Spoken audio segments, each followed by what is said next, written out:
Hi, my name is Isabella Johnston. I am the Intern Whisperer and the founder of Employers for Change. And today's tip of the week is about employee recognition. Employee recognition doesn't have to come exclusively from the top. It's often even more impactful when recognition comes from other leaders in your company, the peers, and even from your customers. So you can look at this as peer-to-peer recognition. It's one of the most effective methods of infusing recognition into your culture.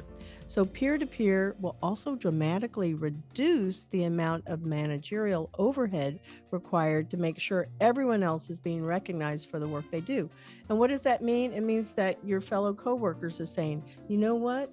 Mariam was just so awesome. She came over here and she helped us and explained this particular concept to us. We really didn't understand Web3 and she made it so simple. And somebody may put that even on social, then it becomes even more peer-to-peer recognition because it's going outside of the company. Anyway, in a recent customer survey, 73% of respondents said that they spend just 2 hours or less on admin each month of making sure they recognize employees. If that doesn't convince your leadership team that you need to invest in recognition, we don't know what's going to work here. But please make sure that you spend time recognizing the people that you spend so much time working with. So, our show is always all about education, innovation, and the future of industries and jobs. And today, our guest, I'm so excited because I met her through Prepare for VC, is Mariam Nusrat, who is the founder of Brushna.io. She's going to tell you the whole story about that. She empowers users to create, share, and monetize their own purposeful Web3 video games with no code and at lightning speed. So think Canva for video games. So welcome to the show. I'm so excited. Thank you so much, Isabella. I am so excited to be here. Thank you so much for the invite and for the awesome introduction. Oh, so nice. So I usually start the show with what are 5 words that you would use to describe you? Okay, let's see. All right. So I'd say tech entrepreneur. That's the first one. Innovator. I feel like that's probably the second one. Self-starter, which is linked to that. It's like you have to self-start to innovate. Problem solver. Looking at things from that problem perspective. And cat lover. I'm a huge cat fan. I'm one cat away from being a crazy cat lady. So Oh, definitely a cat lover. there's a possibility a cat will walk over the screen between us, right? That's a very high possibility, and I apologize in advance. They've learned not to shut my Zoom calls, so at least there's that. So we won't get disconnected, but yes, we may get distracted. Yeah, well, that's okay. I don't mind. I like cats. I like cats that are like dogs, actually. They come when you call them. So, I have one of those. The other two are very cats, but I yeah. have one of those that follows you around. Yeah, those are always nice. So, why did you use those words? Were you like coming out of the womb already an innovator? Your mom's going, "Whoa, who is this child?" I feel like with the innovation aspect, like, I mean, an innovation is not just coming up with something new, right? It could also just be applying the same method to something new or applying a new method to an old problem, right? And everything. And I feel like I've just had this knack, maybe not out of the womb, but very early on to it excites me to do new things and to try new stuff and to try new methods. And I think that even during my studies, during my career, I've always had that, and it's linked to that problem lens, right? So I look at a problem and I can't just look at it. I have to do something about it. And that kind of gets me on that innovation path of like, how do we solve this and how do we do something new about it? And like, like a friend would be talking to me and venting to me and be like, oh, you know what, I'm not happy with my career, or I'm not happy. And I'm like, all right, so then what do we do about it? I'm always the what do we do about it person. So I think for me it's very exciting to innovate. I do too. And it's so empowering. It's just incredibly empowering. So, where did you go to college if you went? And then how did you get to being running a company? What's that path in between there? And be sure to tell us about the company too. Yeah, it's been an interesting path. So I actually, Isabella, started. So my undergrad was in econ from the London School of Economics. My first master's degree was also in econ from LUMS, which is a Pakistan, a business school in Pakistan. And my second master's degree was international development studies from George Washington. So econ, international development. There's no gaming in there. There's no blockchain in there. There's no tech in there. And basically, right out of college, I started working at the World Bank. And basically, I worked in education policy for 12 years across 22 different countries, Sub-Saharan Africa, South Asia, and Middle East. And that to me was my goal career. It was like the place I wanted to be. I mean, the World Bank, it's actually really funny because if we rewind, when I was in grade 3, my dad came back from an executive course and he put in front of me three logos, like three newspaper clippings. One was LUMS, which was the school I went to for my econ, the Pakistan school. Then it was London School of Economics, and then it was World Bank. I'm in third grade, and this dude is like, you're going to be an economist and you're going to go at the work at the World Bank and you're going to have like policy making decisions. And it's kind of amazing that I went check, and I did all three of those, and I ended up at the bank, and I was like, this is it. This is the gold standard of what my dad wanted me to do. And with that innovator brain, one of the things that I kept realizing throughout my career at the bank was that unfortunately, purposeful communication, so how we educate or how we raise awareness on financial literacy or climate action or health or, I mean, any of these, it's so boring. That last mile problem, like we put all of this effort into designing the project and everything, and then when it comes to, okay, now raising awareness around it, it's always like, here's a brochure, here's a workshop, here's a PowerPoint presentation, and now go change your behaviors. And as someone who grew up playing games like SimCity, I knew that I was learning about urban planning without even knowing I was learning about urban planning, and that stuck with me, right? And I was like, whoa, wait a minute, like games are such powerful communication tools, and we're just not leveraging them for all of these purposeful, behavioral change exercises that we're doing.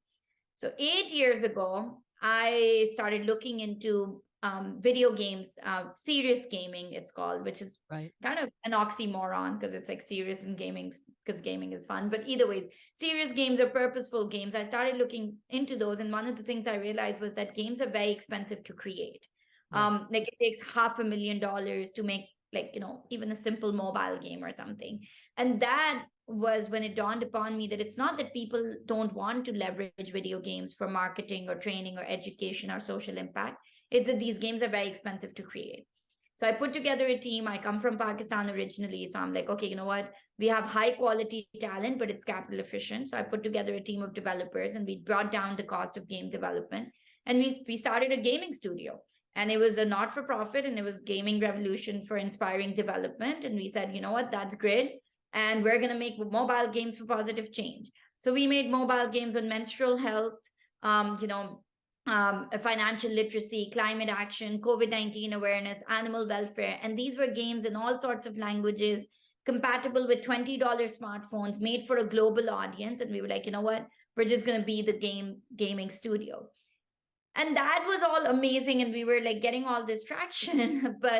And this brings me to that last part of my career and my journey. Was one of the things we realized, Isabella, was yes, we brought the cost down, but it was still $50,000, $60,000, $20,000. And that's still a lot of money when you think about education or social impact or not-for-profits. And then it was taking us very long to make these games. And I was like, the thing is, most of the games that these people are asking us to make are not Call of Duty or World of Warcraft. These are simple games like, hey, can we make a climate bingo, or can we make a mythbuster about menstrual health and everything? And I said, you know what? I'm non-tech myself. I'm an avid user of Canva. I use Canva for design. I use TikTok for video. What Clubhouse did for audio. Where is that? Where is the no-code solution for video games? And that was the birth of Breshna. So Breshna is a platform that allows people to make their own video games without any coding, without any design skills, and at lightning speed. The word actually means lightning in the Pashto language, which is my mother tongue. So there it is, like Brashna democratizes content creation through video games. So that's how it went. It was like econ, international development, understanding purposeful communication, leveraging video games, and then breaking the cost, skills, and time barriers to making purposeful video games. Man, you are a superhero. I'm going to have to make sure I make a cape for you and send it to you, and then you can wear it.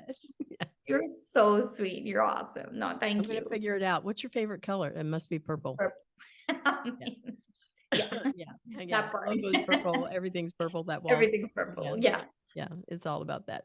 So Uh-huh. so that sounds like a crazy good ride. What I like though that your background was a blend of economics because that's always about forecasting and you're following trends and you're on point with everything that's going on in the world and you're capturing an opportunity to create something.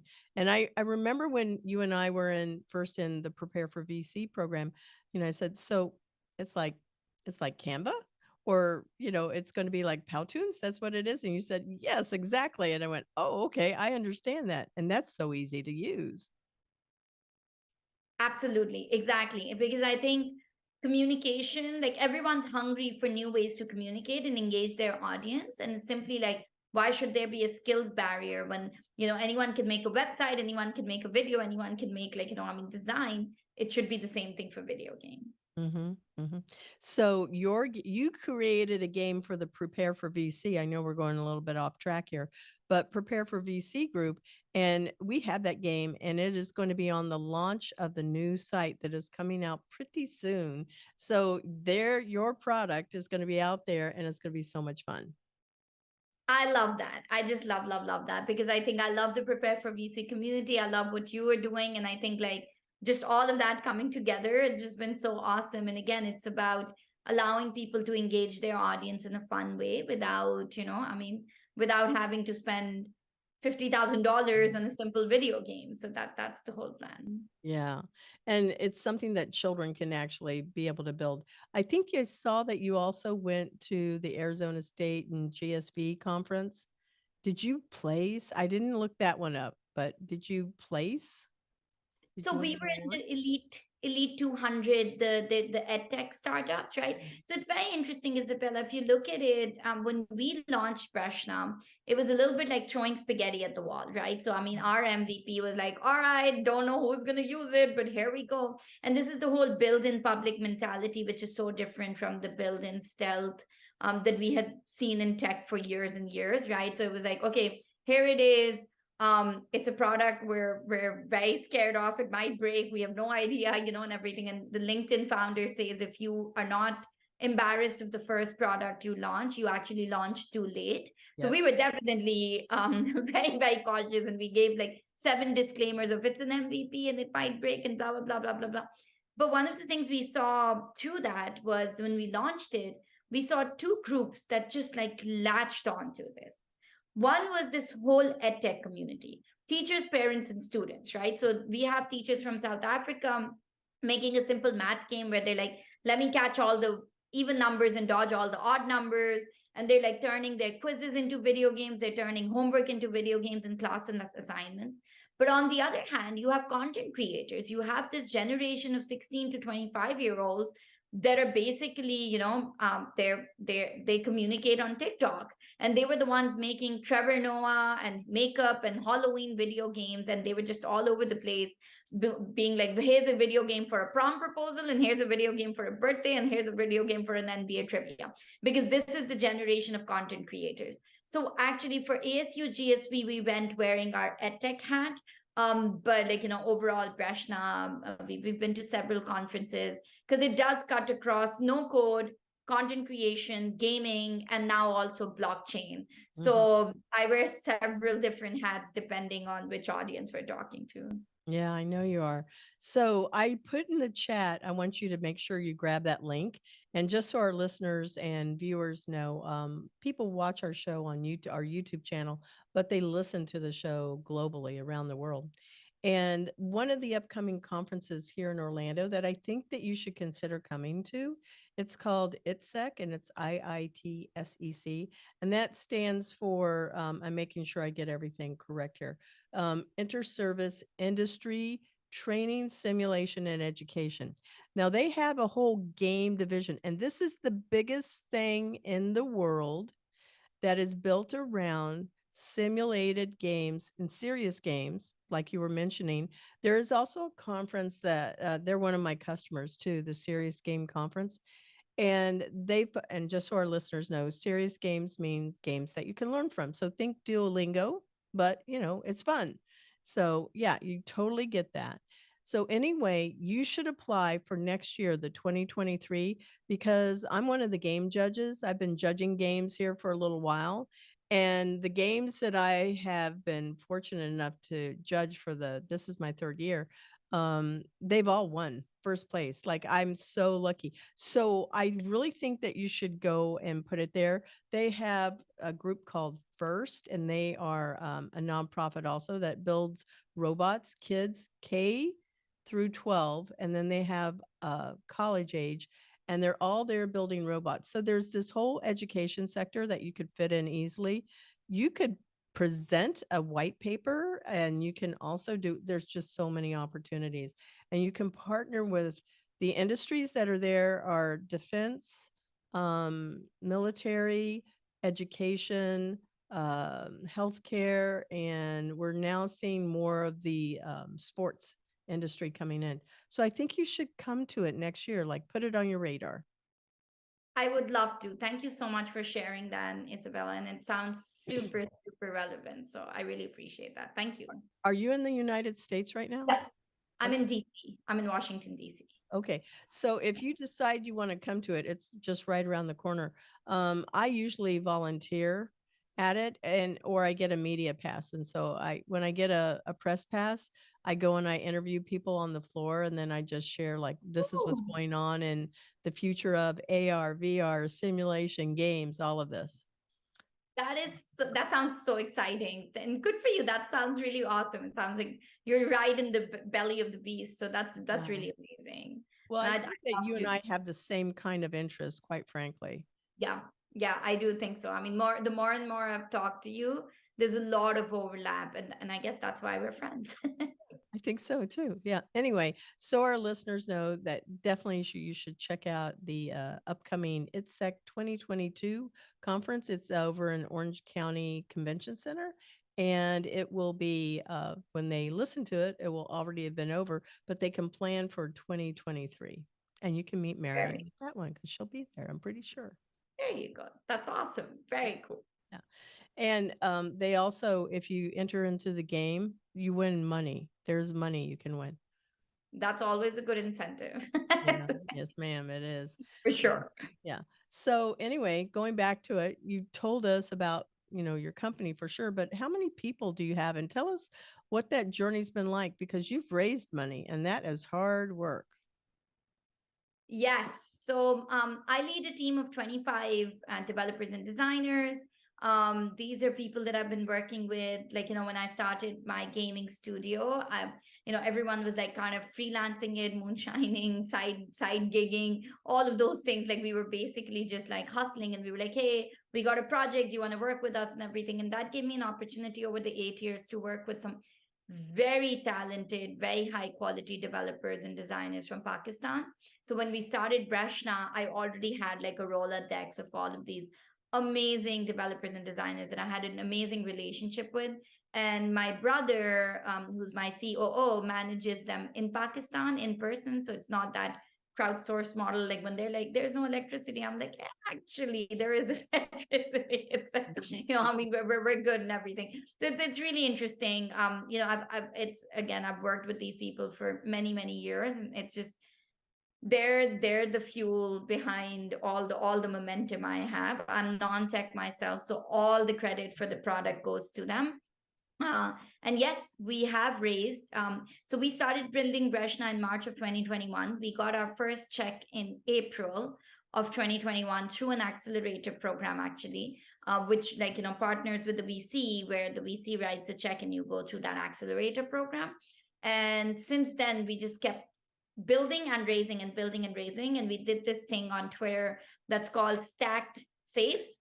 There are a lot of opinions around it on Twitter, but like Gail and Elizabeth Yen talk about it often, where it's like if you're one of those founders that isn't able to close your round in like 3 weeks, which is like, oh my God, like I have a line of like, VCs just waiting to write my check and I'm just going to close the whole round, then that's something that you just continue to raise your valuation as you build. So you have to show progress, valuation goes up, and you continue to raise and build at the same time because you don't have that luxury to just close around. So it still builds that that slight FOMO because people want to come in at lower valuation, so you're still able to close, but then you even if you don't meet your mark, you just keep building and everything. So we raised around $2.5 million, over the span of around 6 months.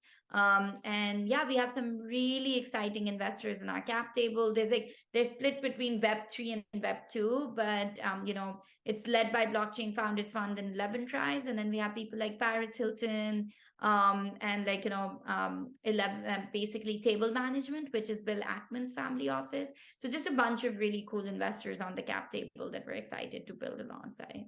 So that's super interesting. To me, 6 months sounds like it's maybe a normal type of a time frame to close around. I don't know. I mean, I think so. It's also about how much you jam in there. Like I think I had around 218 investor calls. After that, I just stopped counting. Like, Yeah. it's like where I mean, it's just about how many you can get on, right? So you still do it in spurts between that. Like it's not every day for 6 months you're fundraising because you still do, phases of it. And there's Sales. times. Yeah, and then you go back to building and then you do another version or something. But it was around 6 months for the seed round. That's good to know. Yeah, I'm raising my first institutional round. So, and I had a meeting this morning with my rev officer, and I said, you know what? I think I need to change the amount to a different amount. He said, yes, you need to increase it. So, yeah, I'll talk offline with you on that one for sure. We Mhm. should absolutely. There's a lot of mistakes and tips and lessons learned that I'd love to share with you. Yeah, I would like that. So, why don't you tell our listeners about Web3? There's a lot of discussion out there. I have not done that much research into it, so I know you're going to be educating me. And I'm always looking to see how is that impacting anything in the training and learning space, which we mutually share also. Yeah, so I think one of the things that I at least saw when I was entering the Web3 space is there are a lot of Web3 experts, and it's very there's a lot of mystery around it. There's a lot of enigma around it. It's like, oh my God, now you're building in Web3, and it seems like it's something all the way in the future. But honestly, like if you come to think about it, Web3 is at the core of it. I mean, there was this idea where I really like this concept of it, where Web 1 was read, Web 2 was read and write. So, like, if you were writing on Instagram, like we as the users started creating content. So, we were like writing and creating.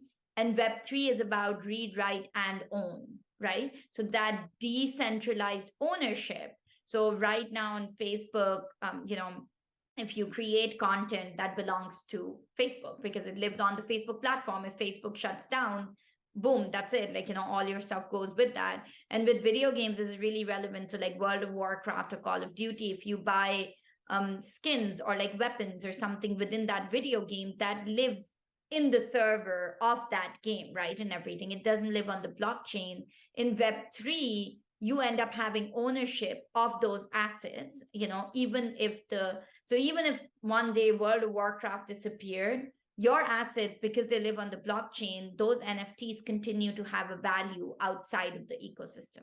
So to me, at the end of the day, it's about decentralized ownership and transparency, right? Like all of a sudden, you own what you create, and then you're also able to transparently, share it, and the world knows that what you've created is actually yours because all of these transactions live on the blockchain. In the training and education world, actually, education was one of those first use cases of blockchain technology, where one of the things that just like clicks just right off the bat is credentialism, right? So storage of credentials. And something that was really interesting, this was back when I was at the World Bank, the conversations that were happening was, if you look at these areas like Jordan, or like, I mean, Syria, where you had these Jordanian, the refugees coming in, these were refugees that were leaving with no documents, right? They didn't have the time to pack up their stuff and leave. And imagine if all of their records, education records, health records, lived on the blockchain, then that gives a level of credibility and transfer of those documentation that just goes with them. So I think one of the things that's been talked about a lot in education is micro credentials and how credentials can live on the blockchain.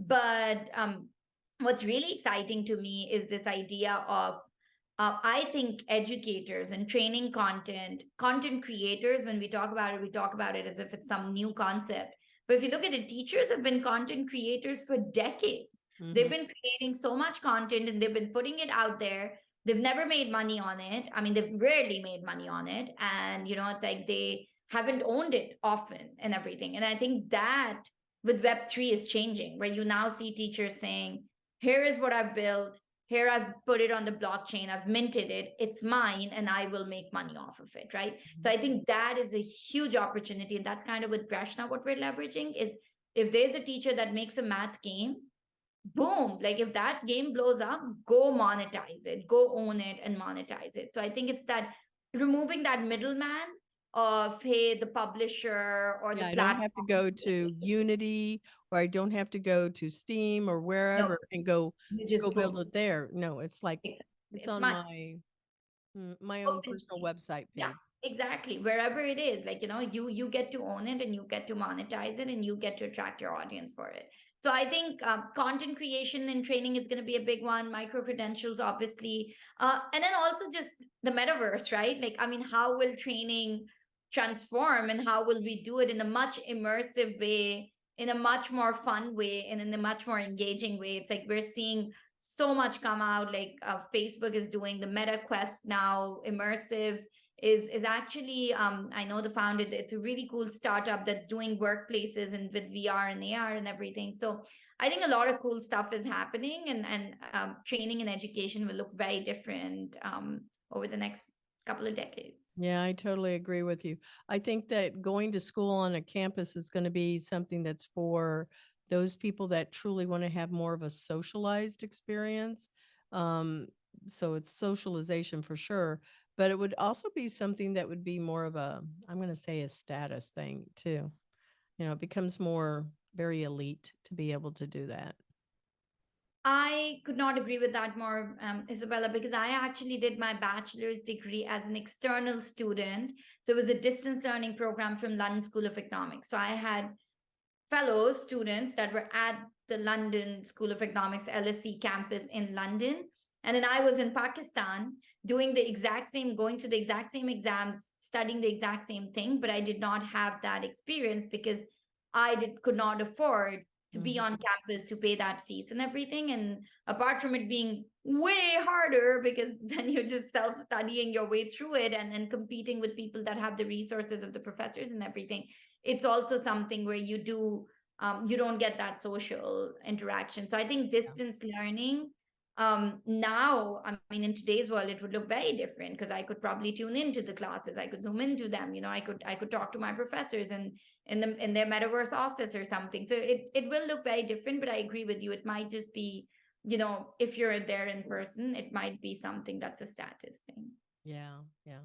I can see it changing. I've seen a lot of it change already. And I've been in education for 26 years, middle and high school, secondary school, but also in higher ed. And I've seen a lot of changes. It always cycles back. Anyway, coming back here, how do you define diversity and inclusion? Two separate concepts. Very interesting. So diversity for me is, I mean, it's actually really funny, right? Like, as a woman of color, as an immigrant, like, I mean, there is a definition of diversity that's usually like, oh yeah, like, diversity of um in a team, like, Race, you should have ethnicity, all the gender. race and color and religion and, like, gender and all of that. But to me, I think it's what's really important is diversity of thought and diversity of lived experiences.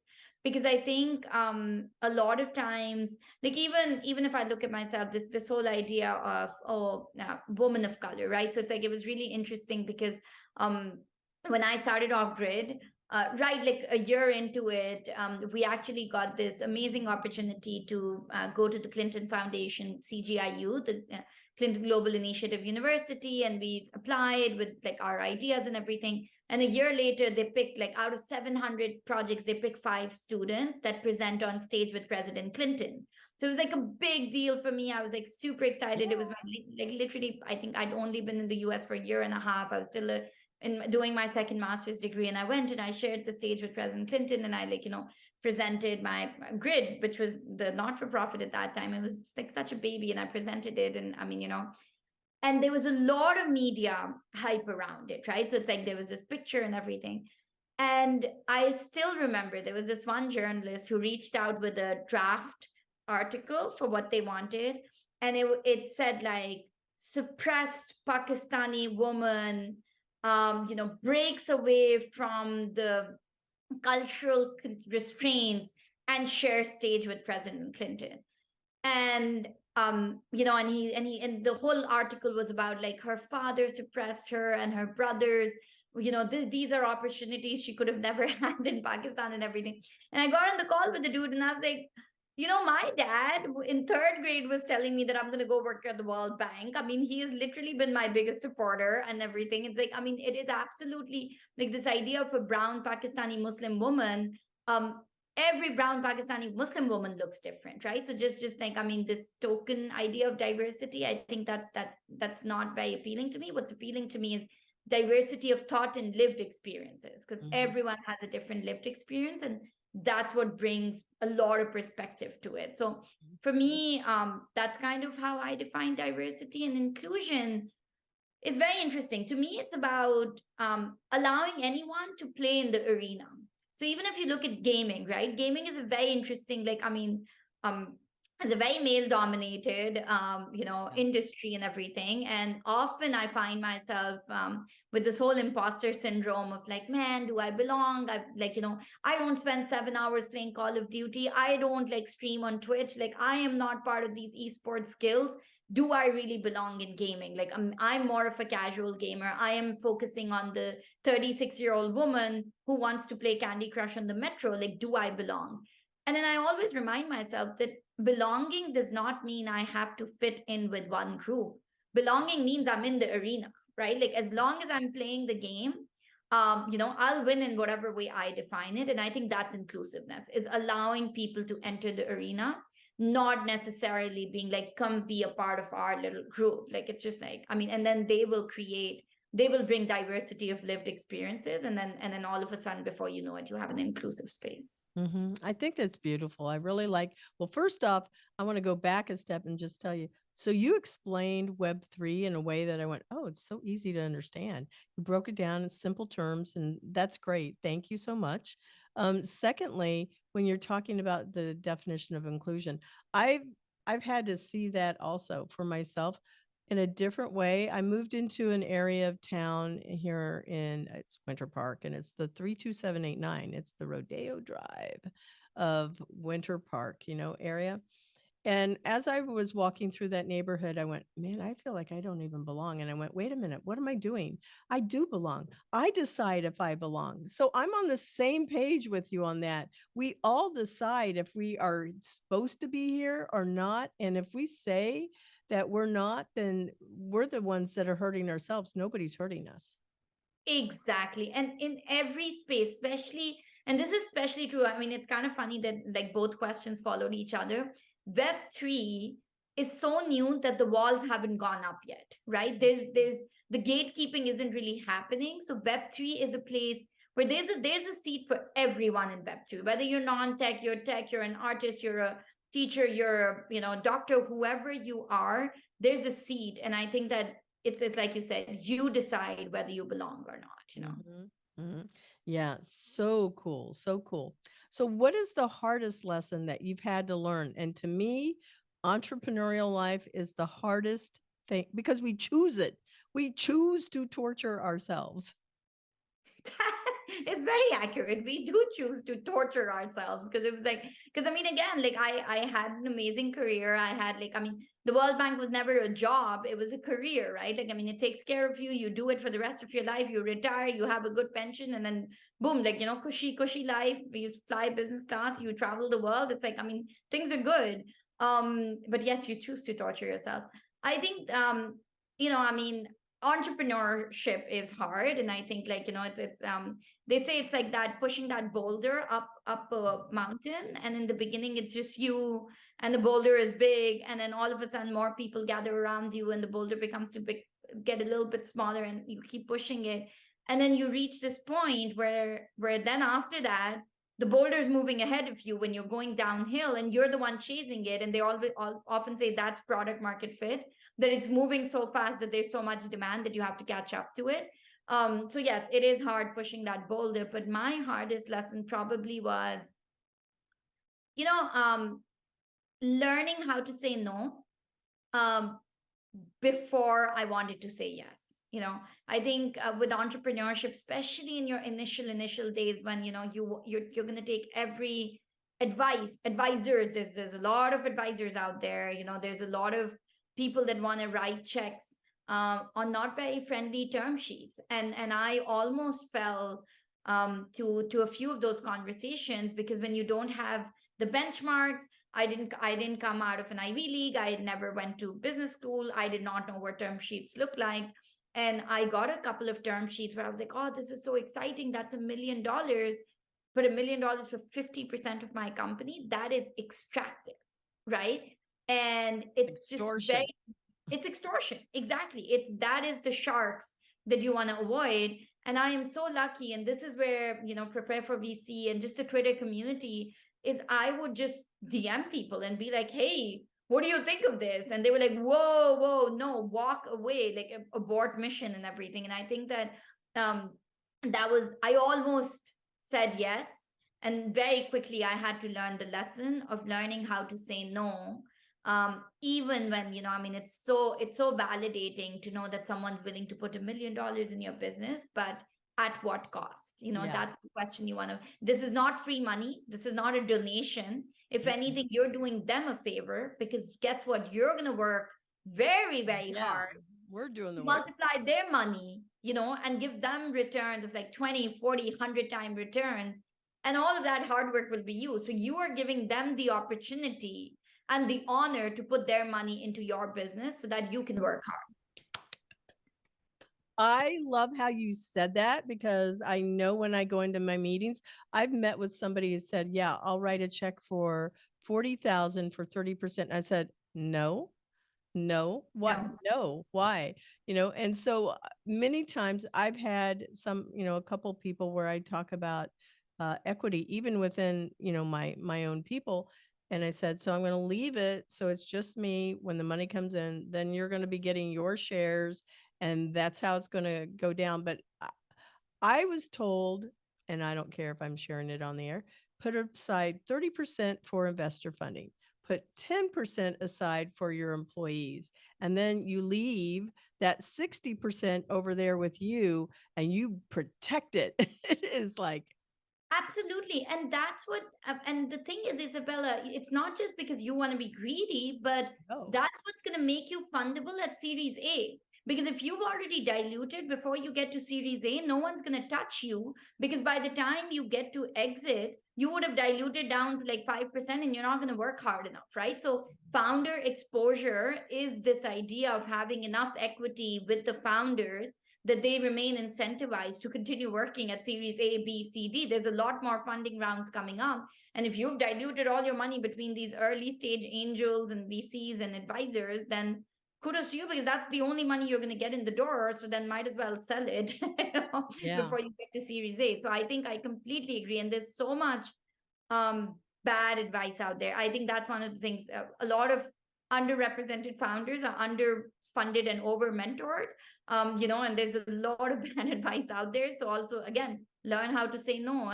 Trust that gut. You'll feel it in I your gut. so agree with you. I've had people come up, "Oh no, here, I want to be, one of your mentors." And I sat there in my head and I'm going, "No, you're not teaching me anything. I haven't already learned in the 5 programs I've been in. So, no. And I said, "Thank you so much. I really appreciate." You have to say it politely, right? Yeah, Sure. I will definitely reach out if I have something that I believe that your expertise will be able to, certainly help me. Exactly. If it's irrelevant, don't take it. Mm. And if it feels too good to be true, it probably is. Yeah, Like, trust your gut and go check. Like, you know what I'm saying? yeah, so true, so true, so true. So we're going to this other question is what do you want to be known for? Current, present time, what is it that you want to be known to be? I think you're a thought leader. So I would pick that one. You're awesome. I want to be known for breaking barriers. I think, I mean, like we're breaking the barrier, the skills barrier for people to be able to communicate with video games. I want to break this knowledge barrier of Web3. You know, it's like there's a lot of people that are intimidated by Web3, and they're watching on the sidelines. And I want to be Rashna should be that on ramp into video games, that on ramp into Web3, that on ramp into purposeful communication. And I want to break cost, skills, and time barriers for people to tell their stories with video games. Mm. Yeah, We're going to do breaking these next 2 questions relatively fast so we can take a break and then go and jump into the future of. So it's so hard to believe. We've been like talking for 45 minutes almost. Yeah, that. I don't know if you realize that or not, but it's pretty close to It's that. fun. It's Yeah, fun. That it's just all shows good. it's a Yeah. lot of fun. Yeah, it is fun. So, what do you want to be remembered for? And this is like later, you're going to exit. What is it you want people to say? I think at that point, like that goal is definitely empowering the next 100 million people to tell their stories through video games. Like it's that one. It's like, where is it going to be? Like I want Rashna to be a household name, not because it's the product that I want in everyone's hands. I want video games to become a norm for communication because games are a universal language. There's 1 billion people playing games every single day, but only 200,000 people making games. And that's why you continue to see the New York City skyline and the yellow cab and the white dude in every other game that you play. And the only way that you're going to see that diversity of content in video games is by democratizing content creation through video games. So 100 million people making games. That's what I want to be known for. That is, and it's a huge industry for people to get into. And by making it something that is simple, you don't have to go to 2 or 4 years of school to do it. It's just like a Wix website, honestly. Exactly. You can be a graphic designer with 2 years, but you can also just have self-studied and be able to build beautiful websites and beautiful games. That's exactly what this is. Yep. So I think that really kind of tied into the last question, which was what was the impact you want to have on the world? You just want to make it accessible to everybody. For sure. For sure. Absolutely. So we're going to take a moment to acknowledge our sponsor, Cat5 Studios, and we will be back. The Intern Whisperer is brought to you by Cat5 Studios, who help you create games and videos for your training and marketing needs that are out of this world. Visit Cat5 Studios for more information to learn how Cat5 Studios can help your business.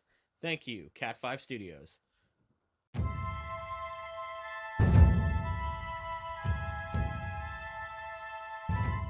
And now, in this part of our show, we talk about the future of jobs and industries in 2030. Now, that seems like a really crazy, year to have 2030. Should we be talking 3,000? But we'll deal with just 8 years from now, right? Instead of like, 100 or 70 and 1,070. Yeah, that would be huge. So, what do you think the future of work is going to look like in the game industry? It's going to be certainly really accessible, I would think. Yeah, I think accessibility is definitely a huge one, right, Isabella? But if you look at it, like if you look at the trends, right? So there was the great resignation that we went through with COVID, like where a lot of people started becoming entrepreneurs, started picking up their hobbies and turned them into. So work went from something that you go to and that you don't enjoy, that kills your soul from 9 to 5, to being something that you get passion out of, that you get energy out of, that you enjoy.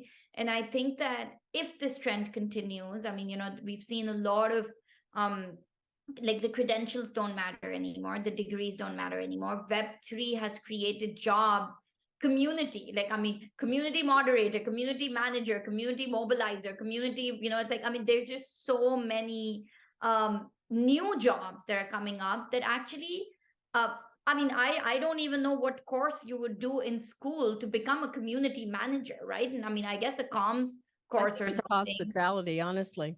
I think Yeah. hospitality lends itself so easily because you're welcoming people in, you're making sure that they're talking, it's just a different it's online. I actually I completely agree, and you wouldn't think of that when you're like, oh, I want to be an entrepreneur. Maybe I should do an MBA. But exactly like you're saying, it's this whole cross culmination of skills. And I think if we look at the future, for sure it's going to be borderless, right? So I mean, already this idea of global workforces, doesn't matter where you live, doesn't matter what time zone you're in. I mean, the Breshna, we joke that there's not a single hour in the day where someone isn't working on Breshna, because it's exactly true. Even with such a small team, someone's working on Breshna all the time because we're spread across the world. So I think you're going to see a huge, if we look at the future work like 2030, which is not that far away, we won't see offices. We're probably going to see a lot more collaboration. We're probably going to see a lot more lateral organizations, that are just more decentralized. And again, if it's ownership, you'll probably see like the DAO model, right? Like, I mean, what you see Right. now is like, okay, owned by the people, owned by the community, governed by the community, and more of that. There is, I still think there's a balance between centralized governance and DAOs. Like, I mean, there's always a balance that's needed because you do need someone in that leadership position, but you will see the spectrum going more towards that bottom up governance and workforce. Yeah. And we saw that happening with just the police, right? Because there was a lot of discussion of, well, because of George Floyd's death and a lot of the discrimination that's been out there, it's like, well, do we really need police? And I'm going to say, yeah, I personally think we still do. But I think that the model needs to change quite a bit because I like knowing that even though I may get stopped for some stupid ticket, I still like the fact that there's somebody out there that I can go to and say, hey, I need help. And they're authorized to do this. And that's the biggest thing about accountability. And this, like, actually today I was reading an article on self custody, right? So like, I mean, if you lose money on the blockchain, if you do a transaction, there's no helpline to call. Like, that money is gone. That's an irreversible transaction. So it's a huge responsibility. It comes with a lot of perks because then your money is yours, but it also comes with a huge responsibility. So I think that's also an exciting part of how our life is going to be very different, because we've become so used to, where's the helpline? And guess what? In a lot of Web3, there are no helplines. So it's like, I think that taking responsibility back and accountability, but at the same time, having some level of control is going to be very exciting. So I don't know what it's going to look like, but I'm excited about it. Yeah. I'm hoping that Facebook will have real humans. I know they're called Meta, though. I really know that. But that I could actually call and get a human. Right now, all they do is send me to a bunch of forums, and you have to find somebody that's sometimes smarter than you to figure out the problem because YouTube is the same way, honestly. So, My Facebook business account has been banned for 3 months because of a passport not being uploaded, which has been uploaded for 3 months, but it's still there. But yeah, I completely agree. I mean, yeah. So they're breaking down anyways, the central system, so might as well decentralize. Yeah, I get it. I get it. So when we're talking about, well, you kind of covered the remote blended, Yeah. but I will tell you when you were discussing it, yeah, I do see it being more of a like an open center where people can go. Personally, I'm an extroverted personality, and truly need. I was extremely depressed with the having to stay in the. I do not like to work and sleep and live in the same space together. I like to go to a different place.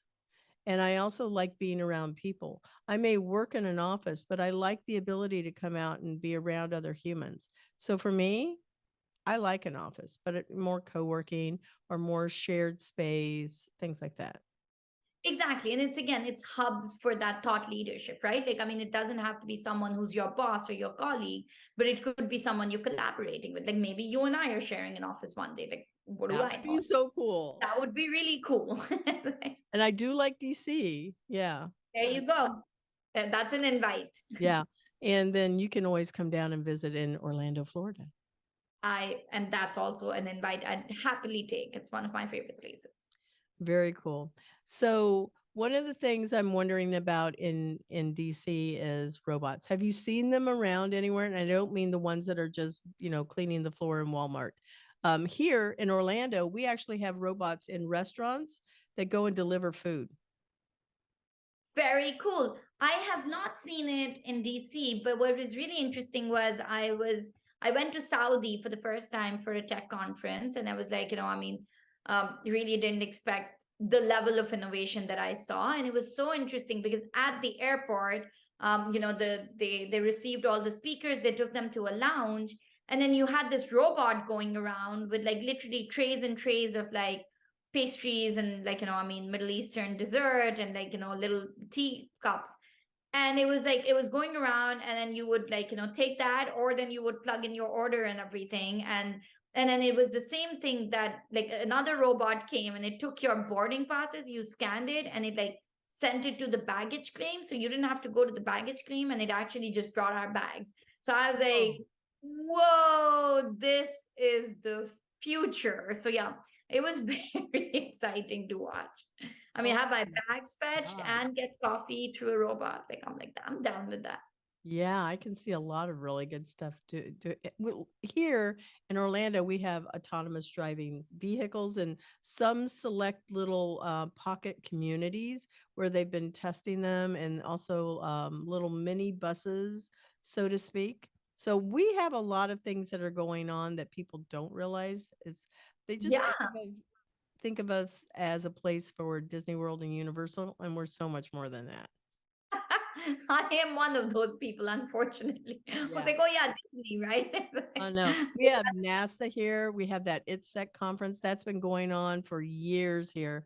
And then because of our convention center, we have some of the biggest companies and events that are actually happening here in Orlando. So, we have the defense industry, a lot of corporate headquarters are here in defense. So yeah, this is like the place to be, and you have great weather. Nice. There's that plug for Orlando. It's like, Yeah. you sure this show is not sponsored by the mayor? Yeah. It is not sponsored by Orlando Economic Partnership. Not Right, there you go. Yeah, it is not. I am on that. I am on the Orlando Tech Council, which is part of Orlando Economic Partnership, but it is not sponsored. So yeah. Fair. It's an authentic, Mhm. passionate plug for Orlando. I appreciate that. Yeah. So what ethical dilemmas do you think are going to be coming up here because of the things that we do? So we have all of these games out there and people are playing them, they're learning, they're educating, but it's also collecting like a lot of data. What do we do with that data? How do we protect it? I think that we should have always some kind of a whiteboard session that's going on as an industry and go, well, how do we make sure that we're not abusing our users and customers, but we're also making sure we're giving them what is healthy. Yeah, and this is kind of where, like, I mean, if you think about it, Isabella, like data, I mean, especially with Web3, all of that data is going to live on the blockchain, and it's become very decentralized. I mean, all the transactions, like if you think about it, if you have someone's wallet address, you basically know how much money they're holding, what their assets are, right? And everything. And it's like become very, very public. And already we've seen, like, I mean, there's a huge skepticism with the Web3 industry because of how many scams, because of how many frauds, because of how many hacks that happened, right? And everything.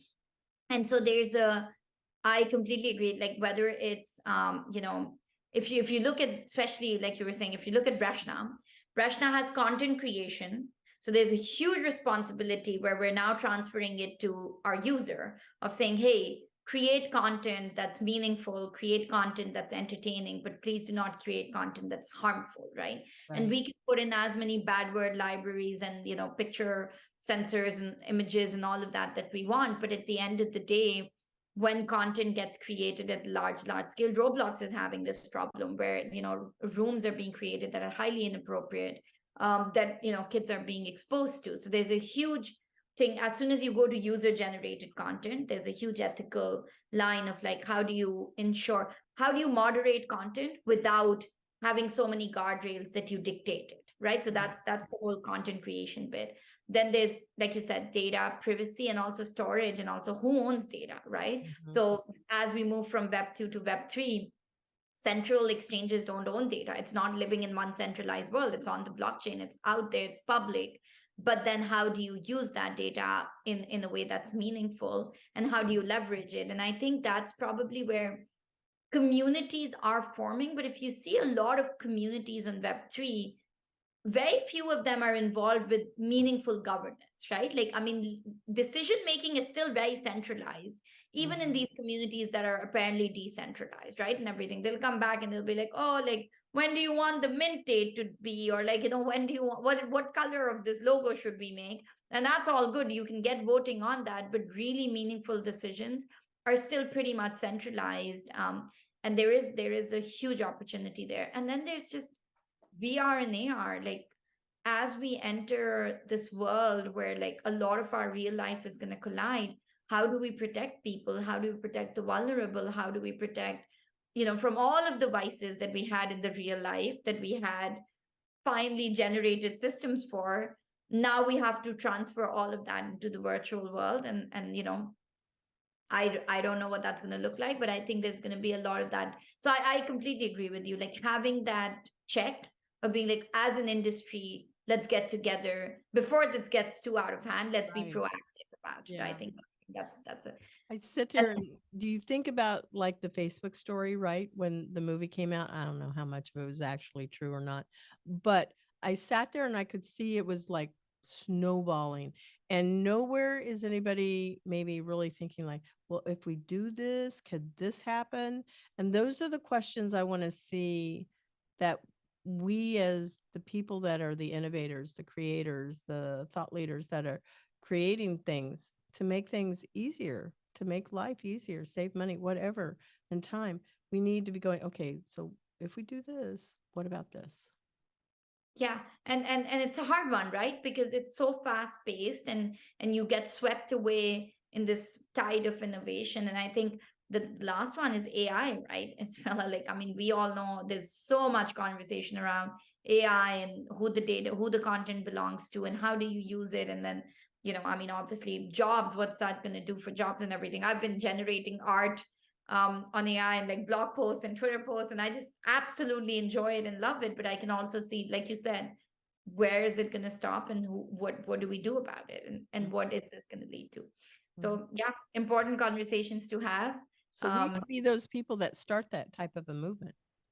I completely, you're going to need some people, right? That are like, hey, sorry to be that party pooper, but here we go. Like, let's take a pause, and how are we going to do this? I think that's part of what World Economic Forum tries to bring awareness to is looking at the beauty and but also what could be ugly. Because technology has both sides. We've seen that again and again, right? Like, any innovation has that side. Well, people have both sides. We have an angel side, we have a devil side. So, For sure, and for we're sure. the ones creating it. So, yep. Exactly. Isn't that the truth? Yeah. Yeah. So, what is the best mentoring advice that you would like to share with our listeners? Because this is almost the last question, other than how can we get in contact with you? But what is the best advice? And we have everybody across the board, all different industry, different ages, everything. Um, get out of your own way.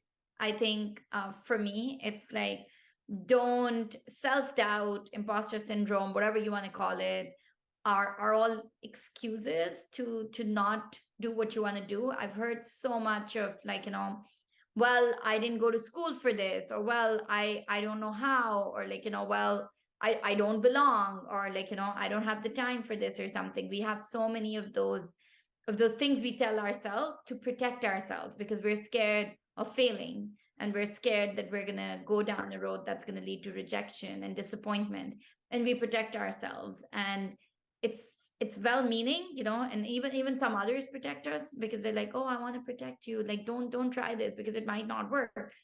Yes, sure, it might not work, but then you know it, right? You've learned something from it. So I think for me, I am non-tech, solo, whatever, woman of color, East Coast, never went to business school, never went to tech school. And yeah, here I am leading a Web3 gaming company. And I am learning every single day. And half the time I have no idea what I'm doing. But guess what? I show up every single day. And you know what? I learn something and I make mistakes and I fall forward and I fall fast, and that's what you need to do, and just get up and keep going. So I would say just get out of your own way. It's like, I mean, very few excuses are actually not excuses, they're reasons. Everything else I think is an excuse. So there's very few that are real reasons. So I yeah. totally agree with you. Totally, totally, totally. Sound advice. So, how can our listeners contact you? We usually share the website and your personal LinkedIn page, but I know we talked about social channels. What social channels are you active on? The company. Yeah, so actually, Isabella, I'm building in public on Twitter. So at Gaming for Dev is my personal one, and at Breshna Game is the handle for Breshna. Mhm. And honestly, we just share every single day, like the highs and the lows of entrepreneurship, the journey, fundraising, everything. So that's a really cool way. I'm all over my DMs, so like I always respond. I always check my DMs. I check my LinkedIn messages and I check my emails. So I will make sure I provide all of those to you, and if they're provided with the Yeah. podcast and the interview, We make I a card absolutely. that's at the end of the show so people can see it, but we also put it in the post because we want people to reach out. That's awesome, and I am always willing to have a conversation and pay back. I know you are. I know you are. Well, thank you so much for being a guest on the show. I have thoroughly enjoyed this. I look forward to the next conversation, whenever that one might be. For sure, and thank you for having me. This was such an awesome conversation. Thank you for those thoughtful questions, and just like thank you for being you. I really really appreciate it, and I hope we're gonna talk again soon. We will. Thanks so much. Thank you, Isabella. I want to thank our sponsor, Cat5 Studios, and thank you to our production team, Josue Gonzalez, Gio Vargas, Dina Burks, and Lester Eccles. We also want to acknowledge music is by Sophie Lloyd. You want to visit Employers for Change at www.e4c.tech to learn how you can create real diversity and inclusion culture while scaling your people for the future of work. We want to thank you for supporting the Intern Whisperer podcast, which is an affiliated program of Employers for Change, and subscribing to our show on Podbean or your favorite podcast channel.